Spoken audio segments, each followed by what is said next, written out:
Welcome to news alerts. వ్యక్తిగత కారణాలతోనే వైఎస్ఆర్సీపీ రాజ్యసభ సభ్యత్వానికి రాజీనామా చేశానని విజయసాయిరెడ్డి తెలిపారు. రాజ్యసభ చైర్మన్ జగదీప్ ధన్ఖడ్ కు రాజీనామా లేఖ సమర్పించానని దాన్ని ఆయన ఆమోదించారని చెప్పారు. ఢిల్లీలో నిర్వహించిన మీడియా సమావేశంలో విజయసాయిరెడ్డి మాట్లాడారు. జగన్తో తనకేమీ విభేదాలు లేవన్నారు. తనకంటే శక్తి సామర్థ్యాలు ఉన్న వ్యక్తులు రాజ్యసభకు వస్తే రాష్ట్రానికి ఉపయోగపడతారనే కారణంతో రాజీనామా నిర్ణయం తీసుకున్నట్లు తెలిపారు. రెడ్డి గారు లండన్ లో ఉన్నారు. ఆయనతో నేను ఫోన్లో మాట్లాడి అన్ని చాలా వివరంగా వివరించడం జరిగింది. అన్ని వివరించిన తర్వాతనే నేను ఈ రాజీనామా పత్రాన్ని అధ్యక్షుల వారికి సమర్పించడం జరిగింది. రాజకీయాల నుంచి తప్పుకున్న తర్వాత ఇక ప్రాథమిక సభ్యత్వం అన్నటువంటిది ఎలా ఉంటుంది? మీరు కూడా బీజేపీలోకి వెళ్తారనేటువంటి ప్రచారం కూడా జరుగుతుంది. నా సుదీర్ఘ రాజకీయ జీవితంలో నేను ఏ రోజు అబద్ధాలు చెప్పలేదు. హిందూ ధర్మాన్ని నమ్మినటువంటి వ్యక్తిగా నేను అబద్ధాలు చెప్తాను అని చెప్పను.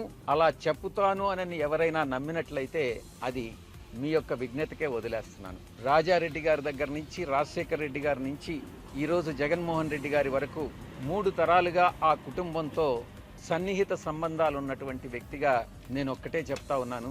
ఈ జీవిత కాలంలో ఏ రోజు కూడా ఆ కుటుంబంతో విభేదాలు అన్నటువంటివి రావు, ఇంతవరకు లేవు, భవిష్యత్తులో కూడా వచ్చేటటువంటి అవకాశం లేదు. 2011వ సంవత్సరం ఆగస్టు 10వ తారీఖున ఎఫ్ఐఆర్ ఫైల్ చేయడం జరిగింది.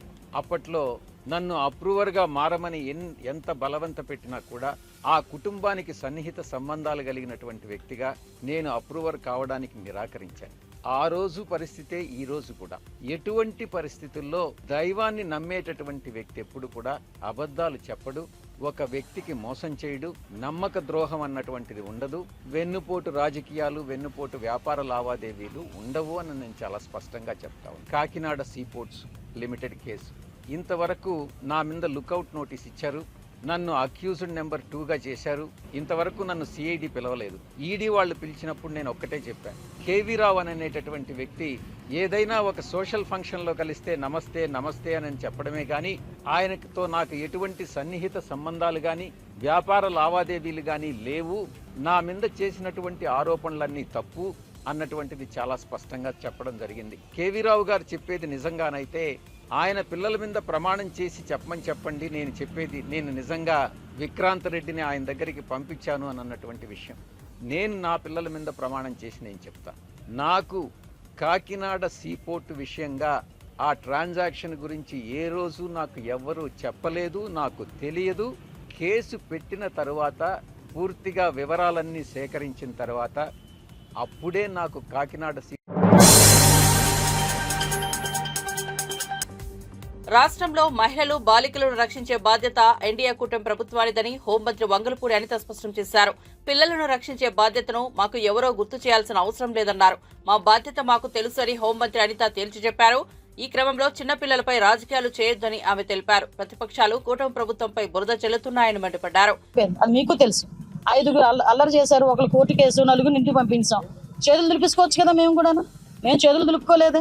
మళ్ళీ అసలు ఇక్కడ ఏం జరిగింది, ఏం జరగబోతోంది, మళ్ళీ ఫర్దర్ గా ఎటువంటి ప్రాబ్లం రాకుండా చూసుకోవాలని చూసుకున్నాం. నిజంగా రెడ్ బుక్ అని మాట్లాడుతున్నారు. మేము నిజంగా గనక రెడ్ బుక్ పరిస్థితే అంటే వాళ్ళు లాస్ట్ 5 సంవత్సరాల్లో చేసిన సిచ్యువేషన్ లోనే మేము చేయాలి అనుకుంటే కనుక ఈ రోజు రోడ్ల మీదకి వచ్చి 6 నెలలకే మాట్లాడతారు వాళ్ళు బయటకు వచ్చి? ఒకసారి మీరే ఆలోచించండి. అసలు యాక్చువల్ గా మేము బయటకు వచ్చినప్పుడు లాస్ట్ 5 years వాళ్ళు అధికారంలో ఉండేటప్పుడు పసుపు చొక్కా బయటకు వేసుకొస్తే కేసులు పెట్టారు, నా మీద అట్రాసిటీ కేసులు పెట్టారు. వీళ్ళు ఈ రోజు ఏమో లా అండ్ ఆర్డర్ల గురించి వీటి గురించి మాట్లాడుతున్నారు. ఈ రోజు మీకు ఇంకొక విషయం చెప్పాలి. ఇక్కడ బాధ్యత కలిగిన హోమ్ మినిస్టర్ నేను ఒక మాట చెప్పాలి. వీళ్ళ పరిస్థితి ఏమైపోయిందంటే వీళ్ళకి వైఎస్ఆర్ కాంగ్రెస్ పార్టీ అని ఒక ట్విట్టర్ అకౌంట్ ఉంది. అది జస్ట్ ఓపెన్ చేసి మీరైనా ఒకసారి ఓపెన్ చేసి చూడండి. అందులోని 80% ఆఫ్ పోస్టులు ఫేక్. రీసెంట్ గా నందిగాంలోనే ఒక యాక్సిడెంట్ లో ఒక అతను చనిపోయాడు. చనిపోతే ఏమని రాశారో తెలుసా? టీడీపీ నేతలు హత్య చేశారని రాశాడు. అంటే ఇటువంటి ఒక వైఎస్ఆర్సీపీ పార్టీకి సంబంధించిన అఫీషియల్ ట్విట్టర్ నుంచి నేను ఇమీడియట్ గా నేను అది ఫాలో అవుతాను. క్లియర్ గా చెప్తాను, నేను అది ఫాలో అవుతాను. ఎందుకంటే నన్ను ట్యాగ్ చేస్తారు వాళ్ళు. నేను చూస్తా, నేను చూసినప్పుడు నేను ప్రతిదీ నేను అడుగుతా, ఏంటి నిజమేనా కాదా. 80% తప్పులు. అంటే వీళ్ళు ఏంటంటే లాస్ట్ 5 సంవత్సరాలు అదే అబద్ధాలతో గడిపేశారు. ఇప్పుడు కూడా అదే పొజిషన్, వాళ్ళకి 11 సీట్స్ వచ్చిన పొజిషన్ లో కూడా ఈ రోజుకి కూడా ప్రతి చిన్న విషయాన్ని కూడా రాజకీయ కోణంలో ఆలోచించి దాన్ని భూతత్వంలో చూపించి చాలా పెద్దదిగా క్రియేట్ చేసి జనాలు మభ్య పెట్టాలని చూస్తున్నారు. దయచేసి ప్రజలు కూడా అవగాహన ఉంది, ప్రజలు కూడా చదువుకున్నారు, సోషల్ మీడియాలో కూడా చాలా యాక్టివ్గా ఉన్నారు అందరూ కూడా. సో ప్రతి ఒక్కటి కూడా ప్రజలకు చెప్పాల్సిన బాధ్యత ఉంది కాబట్టి మేము చెప్తున్నాం. మేడం, సెంట్రల్ జైలుకి సంబంధించి కేసు నడుస్తుంది, అది అయిందా? ఎక్కడ వరకు దానికి కేసు నడుస్తుందని ఎంక్వైరీ రిపోర్ట్ ఇస్తారు. ఆల్రెడీ మేము సస్పెండ్ చేసాం, ఇంకా లోపలికి ఎంక్వైరీ జరుగుతుంది. సిపి గారికి కూడా మొన్న కూడా చెప్పాను, ఒక రోజు వెళ్ళి ఒకసారి మొత్తం చెక్ చేయండి అని చెప్పాను. ఇది ఒకటే కాదండి, ఆల్ సెంట్రల్ జైల్స్ అన్ని కూడా ప్రక్షాళన చేస్తాం. 15 రోజుల్లో రిపోర్ట్ వచ్చేస్తుంది.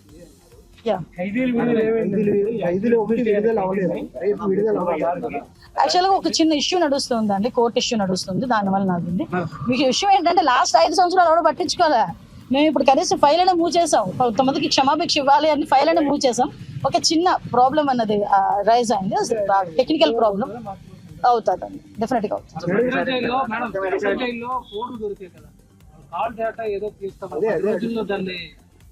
కొన్ని మాకు కూడా కొన్ని దాదాపు 16 ఏళ్ల తర్వాత తమ ఇల్లు, కార్యాలయాలపై ఐటీ దాడులు జరిగాయని ప్రముఖ నిర్మాత దిల్ రాజు అన్నారు. గడిచిన 4 రోజులు తన నివాస కార్యాలయంలో జరిగిన ఐటీ సోదాలను ఉద్దేశించి ఆయన ప్రెస్ మీట్ నిర్వహించారు. ఈ 4 రోజుల నుంచి ఈ విషయంపై ఆసక్తి కనబరుస్తున్నారు. తెలిసి తెలియని విషయాలతో దీనిని బాగా హైలైట్ చేస్తున్నారు. వ్యాపార రంగంలో ఉన్న వారిపై ఇలాంటి దాడులు సాధారణం. ఈ దాడుల్లో మా ఇల్లు, కార్యాలయంలో ఇంత డబ్బు దొరికింది, ఏవో డాక్యుమెంట్లు దొరికాయంటూ కొన్ని ఛానల్స్ లో వార్తలు హైలైట్ చేశారు. మా దగ్గర అలాంటివేమీ జరగలేదు, మా వద్ద ఎలాంటి అనధికారిక డాక్యుమెంట్లు, డబ్బును అధికారులు గుర్తించలేదని దిల్ రాజు తెలిపారు. ఎవరిది వాళ్ళకి ఇండివిజువల్ గా సెర్చ్ చేసి స్టేట్మెంట్స్ తీసుకుంటారు. అయిన తర్వాత లాస్ట్ డే నిన్న ఆఫీస్లో కన్క్లూడ్ చేస్తారు. సో మా హౌజెస్లో జరిగిందా కానీ ఆఫీస్లో జరిగిన దాంట్లో కానీ చాలా రిపీటెడ్గా వేసిన కొన్ని ఛానల్స్లో కానీ సోషల్ మీడియాలో కానీ ఇంత డబ్బు దొరికింది, ఇంత డాక్యుమెంట్స్ దొరికాయి, అది దొరికింది అనేది కొన్ని హైలైట్ చేశారు. ఎక్కడ కూడా మా దగ్గర డబ్బు కానీ డాక్యుమెంట్స్ కానీ ఐడెంటిఫై కానీ మా దగ్గర నుంచి వాళ్ళు తీసుకున్నది కానీ లేదు. నా దగ్గర ఒక 5 lakhs, మా శిరీష్ గారి దగ్గర ఒక 4.5 lakhs, అలాగే మా డాటర్ ఇంట్లో 6 lakhs, ఆఫీస్లో 2.5 lakhs, మొత్తం బిలో 20 lakhs. మా అందరి దగ్గర కలిపి బిలో 20 lakhs ఉంది. అలా ప్రతి ఒక్కటి ఇట్లా వాళ్ళు ఇన్కమ్ ట్యాక్స్ ఏమేమి చూశారనేది ఇలా వాళ్ళది అయిన తర్వాత పంచనామా చేసిస్తారు. సో క్యాష్ రూపంలో అది 5 సంవత్సరాల నుంచి మేము ఎక్కడ ప్రాపర్టీస్ కానీ వేరే దాంట్లో ఇన్వెస్ట్మెంట్ చేయడం కానీ ఎక్కడ ఏమీ జరగలేదు. అది కూడా డిపార్ట్మెంట్కు టోటల్గా అందరి దగ్గరికి వెళ్ళి క్లియరెన్స్ చేసుకున్నారు. ఇది క్లీన్, ఎక్కడ డాక్యుమెంట్స్ కానీ అలాంటివి ఎక్కడేం లేవు. బిజినెస్ దాంట్లో ప్రొడక్షను, డిస్ట్రిబ్యూషను, థియేటర్ సైడ్ ఉన్నాం కాబట్టి వాళ్ళకి అన్నీ డీటెయిల్గా కావాలి. డీటెయిల్ అంటే ప్రొడక్షన్ ఎలా జరుగుద్ది, ప్రొడక్షన్లో 24 క్రాఫ్ట్స్ ఉంటాయి. ఆ 24 క్రాఫ్ట్స్లో లావాదేవీలు ఎలా ఉంటాయి ఒక్కొక్క సినిమాకి. సో ఆ డీటెయిల్స్ అన్నీ వాళ్ళు తీసుకోవడం జరిగింది. డిస్ట్రిబ్యూషన్ సైడ్ ఎలా ఉంటుంది, ఎగ్జిబిషన్ సైడ్ ఎలా ఉంటుంది అనేది వాళ్ళన్ని డీటెయిల్స్ అడుగుతూ అందరి దగ్గర తీసుకొని ఫైనల్గా నా దగ్గర నిన్న ఇవన్నిటిని ఎవరెవరు ఏమేమి స్టేట్మెంట్లు ఇచ్చారు, ఏముంది అనేది ఫైనల్ నాతో నిన్న కన్క్లూడ్ చేశారు. డిపార్ట్మెంటే ఆశ్చర్యపోయింది. దిల్ రాజు గారిని మేము ఏదో ఎక్స్పెక్ట్ చేసాం, అలా ఉంటుంది ఇలా ఉంటుంది అని సెర్చ్ జరిగేటప్పుడు దే ఆర్ వెరీ హ్యాపీ. వాళ్ళకు మాకు జరిగిన కోఆపరేషన్లో కానీ దాంట్లో కానీ they are very happy department.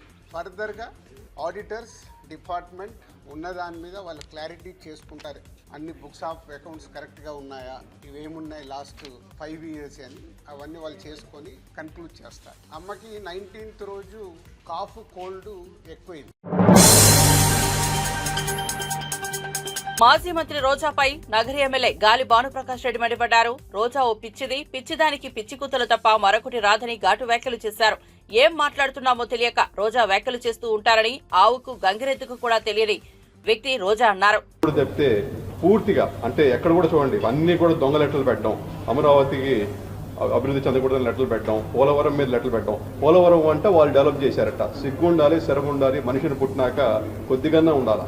ప్రజా జీవితంలో ఉన్నప్పుడు నిజాలు చెప్పాలి కొంతమంది. పోలవరం చేస్తే ఇవాళ ఎందుకు ఇవాళ అంత డబ్బులు పెట్టాల్సి వస్తూ ఉంది. ఇవాళ చూడండి నీతి ఆయోగ్ కూడా ఓ రిపోర్ట్ ఇచ్చింది.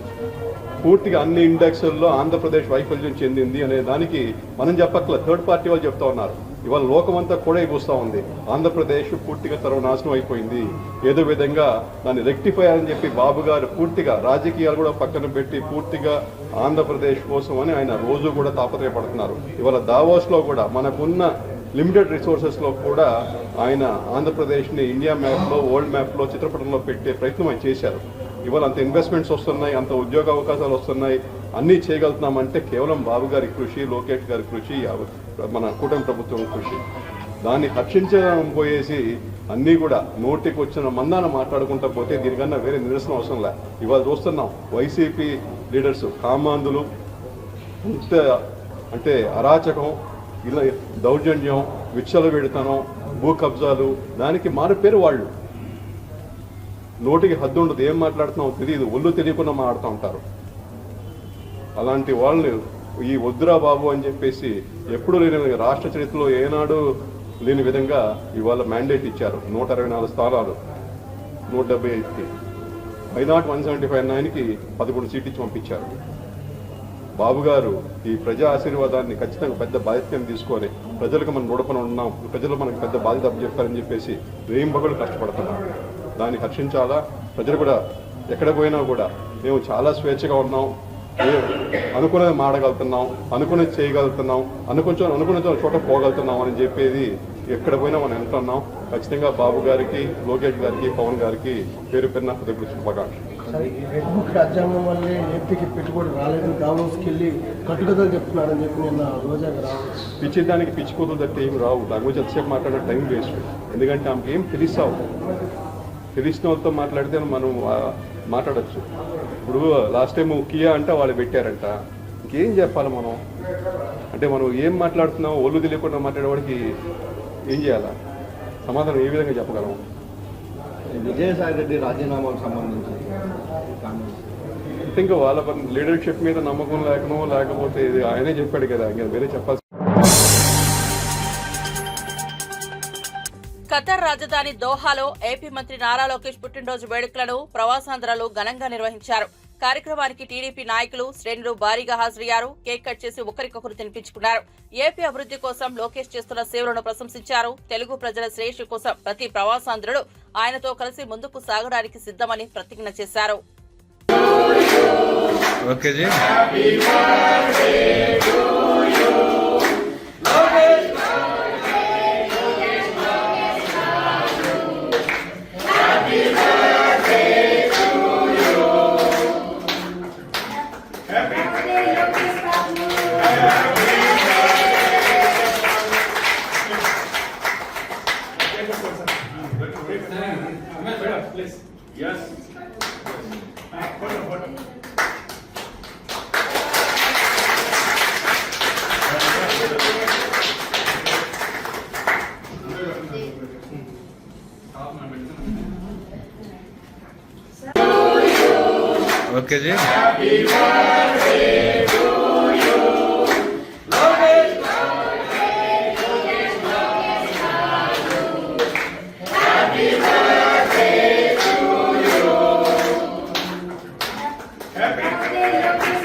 విజయసాయిరెడ్డి పాపాలని చేసేసి ఇప్పుడు రాజీనామాలతో రాజకీయాల నుంచి తప్పుకుంటానని ప్రకటించడం విచిత్రంగా ఉందని టీడీపీ నేత సోమిరెడ్డి చంద్రమోహన్ రెడ్డి తెలిపారు. సేద్యం చేస్తానంటున్నావు, దోచేసిన నల్ల డబ్బుతో చేస్తావా ఏంటి అని ప్రశ్నించారు. ఇప్పుడు నువ్వు సేద్యంలో దిగితే రాష్ట్రానికి జరిగిన నష్టాన్ని ఎవరు పూడుస్తారని నిలదీశారు.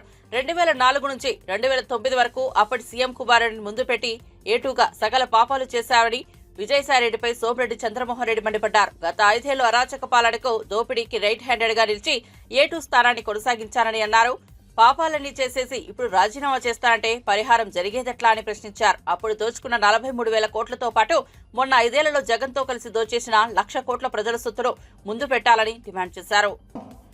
పక్కన అల్లీపురం దగ్గరలోనే మీ ఊరు తాళ్లపూడి, మీ మీ ఇల్లు ఏంది, మీ కుటుంబం ఏంది, మా కుటుంబం ఏందో తెలుసు నీకు. తాతలు తండ్రులు ఇచ్చిన ఆస్తులు అమ్ముకున్నాడు మేము. బట్ మీరు ఏంటి, మీ చరిత్ర ఏంటి?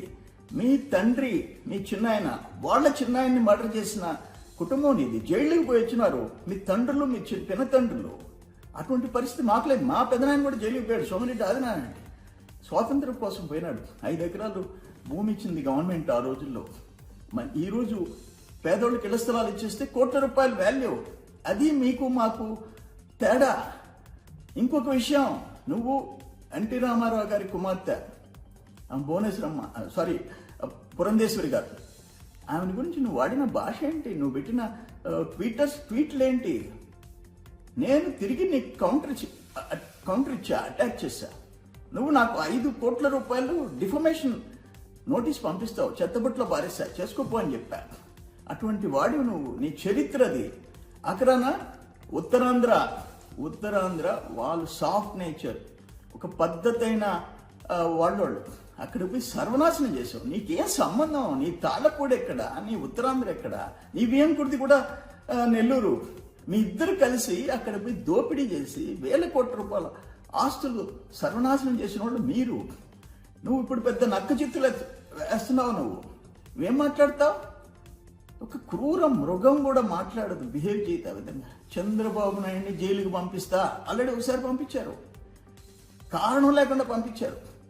29కి మేము అధికారం వస్తాం, కానీ నువ్వు బతికుంటే, అంటే చంద్రబాబు నాయుడు గారు బతికుండకూడదు అని నువ్వు ఒక ముసలి నక్క. నువ్వు ఇప్పుడు సరెండర్ అయిపోయి రాజీనామాలు చేస్తున్నావు. నేనేం చెప్తున్నానంటే నువ్వు ఏ పార్టీలో చేసుకో, ఎవరి కాళ్ళు మొక్కుకో, కానీ నీ నిజ స్వరూపం, నీ కుటుంబం, నువ్వు, నీ బియ్యంకుడు, నీ అల్లుడు చేసిన పాపాలు, నువ్వు ఎన్ని జన్మలెత్తినా ఆ భగవంతుడు క్షమించడు, నిన్ను అనుభవిస్తావు.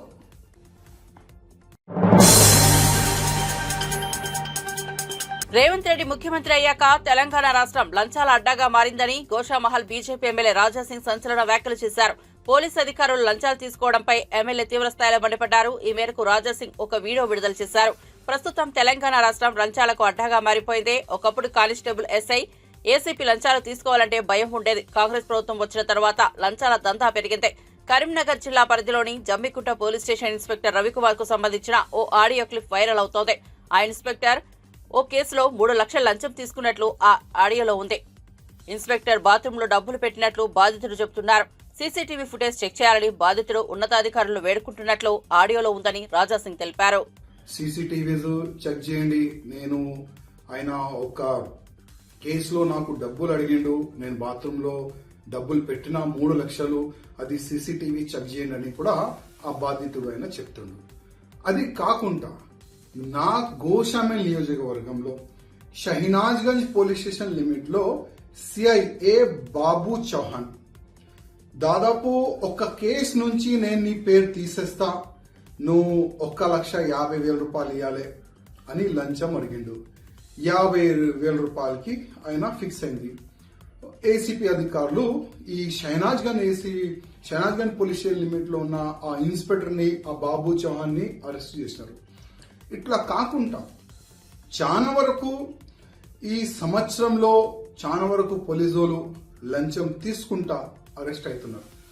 నేను కమిషనర్ గారికి, అంటే సివి ఆనంద్ గారు చాలా సిన్సియర్ ఆఫీసర్, చాలా మంచి వ్యక్తి, వాళ్ళు ఎంత స్టిక్ చేసిన తర్వాత కూడా అసలు ఈ లంచం మాఫియా ఎట్లా నడుస్తుంది దానిపైన కొద్దిగా సివి ఆనంద్ గారు దృష్టి పెట్టాలని నేను సివి ఆనంద్ గారికి రిక్వెస్ట్ చేస్తున్నా. అదేవిధంగా అసలు పోలీస్ అధికారులు వాళ్ళ చెంబర్లో కానీ వాళ్ళు ఎక్కడెక్కడ వాళ్ళ మూమెంట్ ఉంటుంది అక్కడ కూడా సీసీటీవీస్ కెమెరాస్ పెట్టాలని నేను మా కమిషనర్ గారికి, డీజీపీ గారికి కోరుతున్నాను. ఎందుకంటే ఒక వ్యక్తి పైన ఇల్లీగల్ గా కేసు పెట్టిన తర్వాత ఆ పేరు నేను తీసేస్తా, డబ్బులు అనేవాళ్ళు ఈ విధంగా ఇవాళ ఏసీపీ చేతికి వాళ్ళు అరెస్ట్ అవుతున్నారు. ఇంకా ఎంతమంది ఉండొచ్చు? ఒక వ్యక్తి క్రైమ్ లో లేదంటేనే ఆయన 50,000 రూపాయలు నేను ఎందుకు ఇవ్వాలని ఏసీపీకి ఫిర్యాదు చేస్తే ఒక ఇన్స్పెక్టర్ అరెస్ట్ అయిండు. ఒకవేళ ఏదైనా ఒక వ్యక్తి క్రైమ్ చేసిండు, వాళ్ళ దగ్గర ఇట్లాంటి ఆఫీసర్లు ఎంత డబ్బులు వసూలు చేయొచ్చు అందుకోసం మా కమిషనర్ గారికి, డీజీపీ గారికి, రేవంత్ రెడ్డి గారికి రిక్వెస్ట్ చేస్తున్నా, ప్రతి ఒక్క పోలీస్ అధికారులు ఎక్కడెక్కడ మూవ్మెంట్ ఉంటుంది పోలీస్ స్టేషన్ లో అక్కడ సీసీటీవీస్ పెట్టాలని. హీరో నితిన్ తిరుమల శ్రీవారిని దర్శించుకున్నారు. ఉదయం వీఐపీ దర్శన సమయంలో కుటుంబ సమేతంగా నితిన్ స్వామివారిని దర్శించుకుని మొక్కులు చెల్లించుకున్నారు. తన కొడుకుతో మొదటిసారి స్వామివారిని దర్శించుకున్నారు. అనంతరం ఆలయ అర్చకులు ఆశీర్వదించి తీర్థ ప్రసాదాలు అందజేశారు. ఆలయం వెలుపల హీరో నితిన్ ని చూడడానికి, వారితో ఫోటోలు దిగడానికి భక్తులు ఉత్సాహం చూపారు.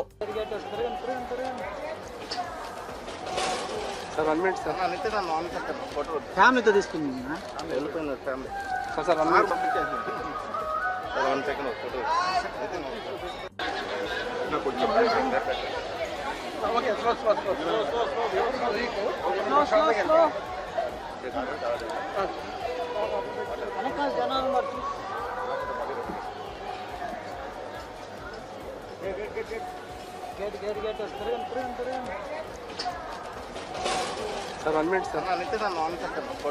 ఫ్యామిలీతో తీసుకుంది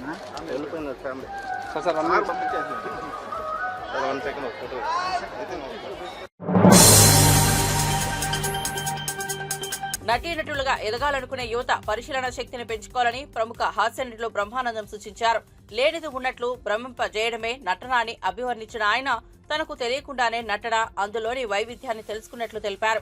నటుడు ఉత్తేజ్ నిర్వహిస్తున్న మయూక టాకీ శిక్షణ కేంద్రంలో 25వ బ్యాచ్ ప్రారంభోత్సవానికి ఆయన ముఖ్య అతిథిగా హాజరై మాట్లాడారు. కొత్తగా సినీ పరిశ్రమలోకి రావాలని ఆకాంక్షిస్తున్న యువతకు దిశానిర్దేశం చేశారు.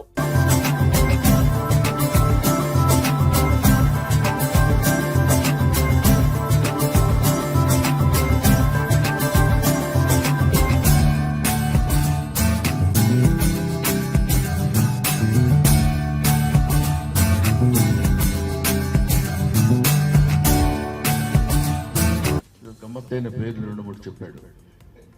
25వ సంవత్సరం, 25వ తేదీ, 25వ బ్యాచ్, ఇట్లాగా.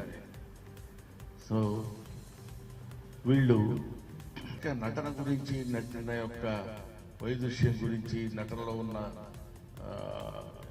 ఇవన్నీ నాకు తెలియదని ఎందుకంటున్నారంటే తెలియకుండానే అది వచ్చేసి. సపోజ్ నాకు తాగుపోతే యాక్టింగ్ రాదు, యాక్టింగ్ వచ్చు, తాగడం రాదు. Difference that is only the. అది మనం చెప్పుకోవాలంటే, మనం తెలుసుకోవాలనేటువంటి విషయం ఏంటంటే, మనకి లేనిది ఉన్నట్టు అది భ్రమింపజేయడమే కదా నటన. అది మనం అది కూడా మనమే చేసింటే, ఒక హత్య చేసేవాడు క్యారెక్టర్ వేసామంటే 4-5 చేసి వస్తాం సార్, తర్వాత చూసుకుందాం, ఇక్కడ న్యాచురల్గా ఉంటుంది అంటే వీల్లేదు.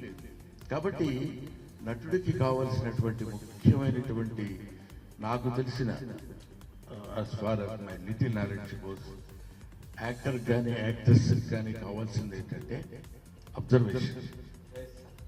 అబ్జర్వేషన్ ఉంటే మనకి ఇప్పుడు వీళ్ళు ఇలా బిహేవ్ చేస్తారు, ఇలా బిహేవ్ చేస్తారు, ఇలా బిహేవ్ చేస్తారు అనేది ఒక అవగాహన మనలో రికార్డ్ చేసుకుని ఉండగలిగితే, ఎక్కడైనా ఏదైనా మనం మాట్లాడాలన్నా, ఎక్కడైనా ఏదైనా మనం చేయాలన్నా దాన్ని రిఫ్లెక్ట్ చేస్తే యాజ్ ఇట్ ఈస్గా రెప్లికాలాగా మనం చేయగలిగితే ఆ క్యారెక్టర్ మనకి కళ్ళ ముందు కనిపిస్తుంది. ఆ క్యారెక్టర్ కళ్ళ ముందు కనిపించాలంటే వాడు ఎలా బిహేవ్ చేస్తాడో మనకు తెలుస్తుంది. అటువంటి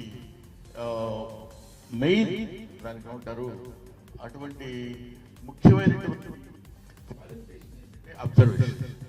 అటువంటి అబ్జర్వేషన్ మీ అందరూ నేర్చుకుని ఏ క్యారెక్టర్ కావాలంటే ఆ క్యారెక్టర్లోకి దాన్ని పరకాయ ప్రవేశం ఉంటాం. అలాగా ఆ క్యారెక్టర్లోకి వెళ్ళి దాన్ని నటింపజేసేటువంటి తర్వాత కొన్ని చిన్న చిన్న పాజెస్ ఎక్కడ ఏంటి.